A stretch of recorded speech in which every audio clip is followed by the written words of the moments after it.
Vendredi, le 24 mars 2017, la Chambre de première instance 2 de la Cour pénale internationale, composée du juge Marc Perrin de Bréchambault, juge président, de la juge Olga Herrera Carbuccia et du juge Peter Kovacs, a rendu son ordonnance de réparation dans l'affaire Germain Katanga.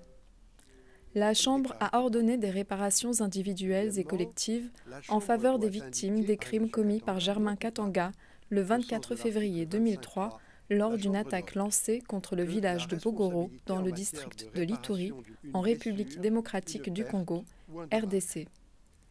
Une retransmission vidéo à la prison de Makala en RDC a permis à M. Katanga de suivre le prononcé de l'ordonnance.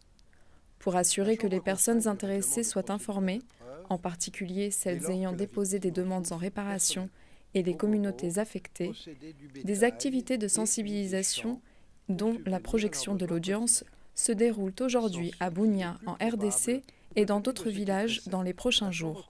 La Chambre rend à l'unanimité une ordonnance de réparation à l'encontre de M. Katanga.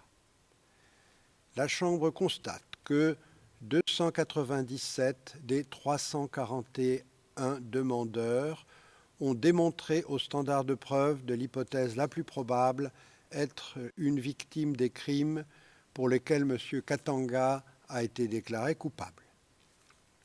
La Chambre décide par conséquent que 297 victimes doivent bénéficier des réparations octroyées dans la présente affaire.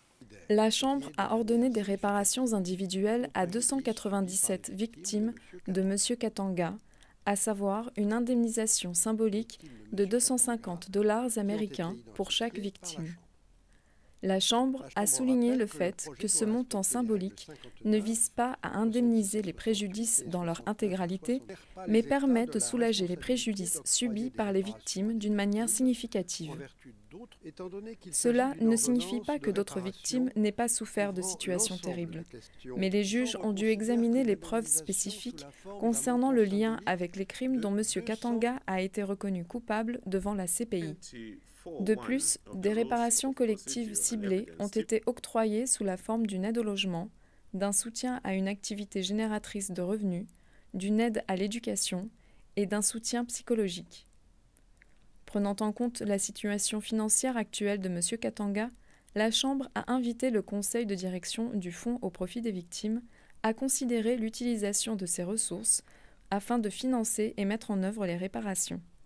Le représentant légal des victimes et la défense peuvent faire appel de cette décision s'ils le souhaitent dans un délai de 30 jours.